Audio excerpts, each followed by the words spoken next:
dari belakang seterusnya. Merasa terbuang, merasa tersisa.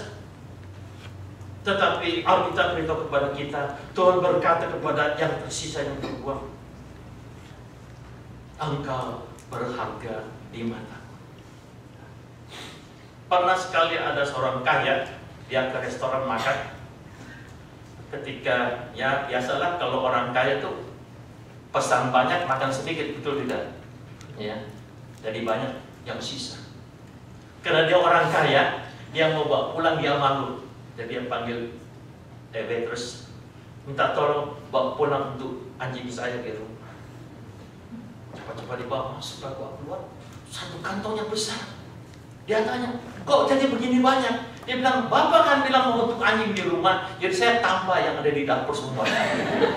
Terus kalian, ya, malu dengan yang sisa. Tapi Allah tidak malu dengan yang sisa yang terbuang. Itulah saudara dan saya. Engkau berharga di mataku. Masalah manusia yang terbesar adalah masalah harga diri. Ketika Adam dan Hawa berdosa, Allah mengusir mereka dari Taman Firdaus.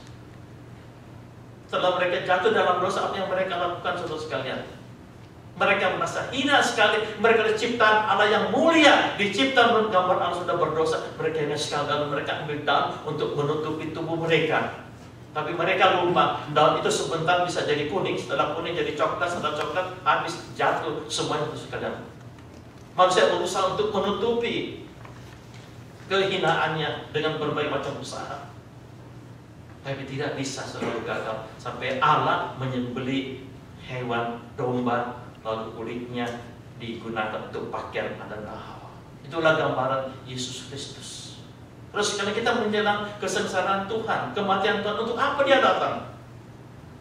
Dia datang untuk menyelamatkan saudara dan saya.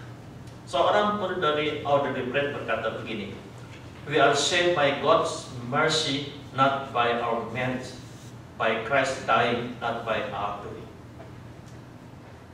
Menjelang sengsara Tuhan, marilah kita ingat anugerahnya sangat besar menyelamatkan saudara dan saya, orang berdosa, sebagai pernyataan kasih karunia Kristus. Yang kedua, saudara sekalian, anugerah sangat besar itu dinyatakan sebagai pendosa kita dipercaya.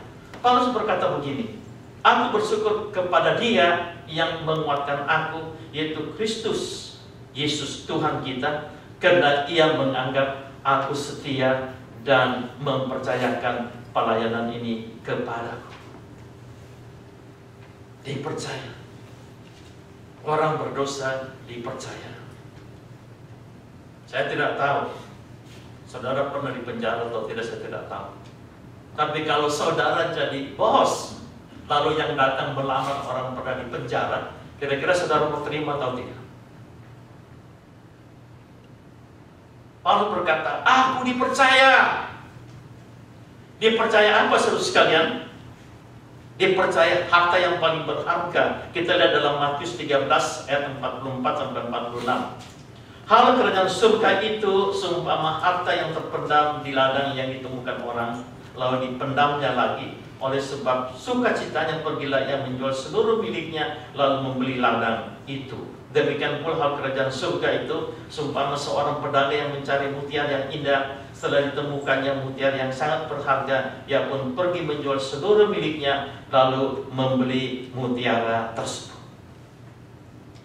Paulus orang berdosa, tapi dia percaya. Dipercaya apa, saudara? Dipercaya untuk memberitakan Injil. Dan itu Injil sangat luar biasa. Tuhan berkata, apa gunanya engkau mendapatkan seluruh dunia, tapi jiwamu binasa? Engkau bisa diselamatkan dengan mengabarkan Injil. Belum lama di Los Angeles ada seorang ibu datang kepada saya. Dia mengatakan kemanakannya wanita di Indonesia itu mau kawin dengan orang putih dari Inggris, mungkin yang bukan dari Amerika, dari Inggris. Dan dia berkata, karena kemanakannya perempuan itu kenal baik dengan saya, jadi dia berkata kepada saya, Pak, bisa tidak beritahu kepada kemanakan saya itu supaya dia hati-hati kalau menikah dengan orang Inggris itu. Ya, karena kita tidak kenal orang Inggris itu, sedangkan kemarin itu di Indonesia ada 4 atau 5 rumah. Dan dia berkata, tolong beritahu kalau mereka mau bikin surat nikah, bikin perjanjian harta pisah. Saya tidak tahu saudara ini harta pisah atau tidak. Ya, saya kalau berikan konseling, saya selalu mengatakan, you mau menikah harus bikin joint account. Tidak boleh lagi masing-masing ada account. Ya, joint account supaya suami istri tahu kemana uangnya. Tapi si tante ini berkata kepada saya, Pak, tolong beritahu keponakan saya supaya perjanjian harta pisah. Mengapa harta pisah, saudara sekalian?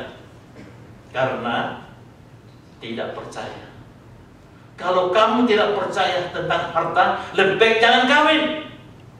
Karena engkau kalau mau menikah bukan hanya menyerahkan harta, tapi seluruh hidupmu engkau berikan kepada calon suami atau istrimu. Tapi kalau mengatakan pisah harta, itu berarti apa? Gua tidak percaya lu. Saudara sekalian, suami istri saya tidak percaya, itu aneh sekali. Tapi Paulus dia berkata, aku dipercaya untuk memberitakan Injil. Aku dipercaya untuk memberitakan Injil. Dipercaya, saudara sekalian, untuk memberitakannya. Nah, saudara dan saya dipercaya untuk memberitakan Injil. Gambar berikut, gambar bintang film yang terkenal. Saudara kenal tidak? Siapa dia? Jet Li. Pada Natal tahun 2004, Jet Li dengan keluarganya pergi berlibur di Maldives, itu satu pulau di bawahnya India kalau tidak salah. Ya. Dan pada waktu bersamaan di Aceh kena tsunami. Dan dia dengan keluarga juga di sana terserang tsunami. Anak yang firman. Nah, kesaksiannya ini ada dia tulis di Newsweek. Dia selamat. Nah, setelah dia selamat, dia pulang ke Tiongkok, dan selama 1 tahun dia tidak buat film, tidak main film. Dia membentuk satu foundation untuk menolong korban bencana alam di mana. Saya tidak tahu dia orang Kristen atau tidak. Dan di sini kita melihat bahwa karena dia diselamatkan dari bencana alam, maka dia tergugah, tergerak, tersentuh untuk menolong juga orang-orang yang kena bencana alam. Saudara dan saya, kita adalah orang-orang berdosa. Kita adalah orang-orang berdosa.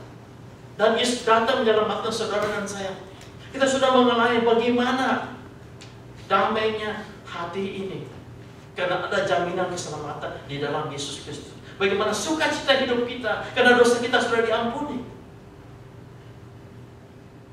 Nah, Tuhan berkata, aku percaya engkau untuk memberitakan ini juga kepada orang lain. Saya tidak tahu saudara pernah punya jerawat atau tidak. Angkat tangan yang sudah pernah ada jerawat. Anak muda itu, saudara sekalian, lebih takut jerawat daripada TBC, betul tidak? Betul, ya. Anak saya itu 3 laki-laki, 3-3 tidak suka makan kacang. Jadi kalau ada kacang di rumah, saya sendiri habiskan.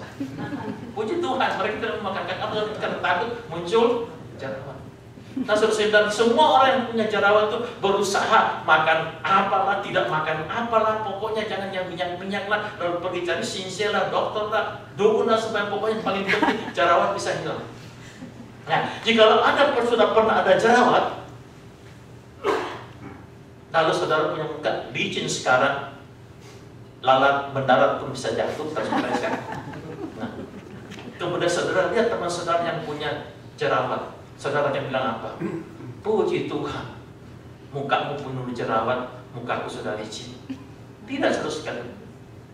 Saudara akan berkata, yo tahu tidak, muka saya dulu ini seperti kamu juga. Tapi ada obat yang bisa menyembuhkan. Mau tidak? Kita tawarkan obat yang sudah menyembuhkan kita. Betul tidak, saudara sekalian? Halo? Dia? Ya. Memberitahu. Itu hanya jerawat loh, bukan penyakit yang lain. Nah, sekarang kita sudah diselamatkan dari dosa, diampuni dosa. Tuhan percayakan, kamu pergi beritakan. Jadi ketika tadi melihat ada 9 saudara yang diresmikan, itu saya turut bersuka cita. Apa sebabnya saudara sekalian? Karena cari jiwa di Amerika ini, khusus orang Indonesia, sangat susah luar biasa. Betul tidak Pak Benny? Susah saudara sekalian. Kami di Los Angeles itu mau ajak 1 orang ke gereja, itu telepon saudara sekalian. Tadi saya di jalan masih telepon orang juga. Kami datang ke gereja. Bukan hanya ditelepon, ditawari mau dijemput. Jemputnya tidak jauh, saudara, hanya 1 jam perjalanan 1 kali. Kita bilang bagaimana datang ke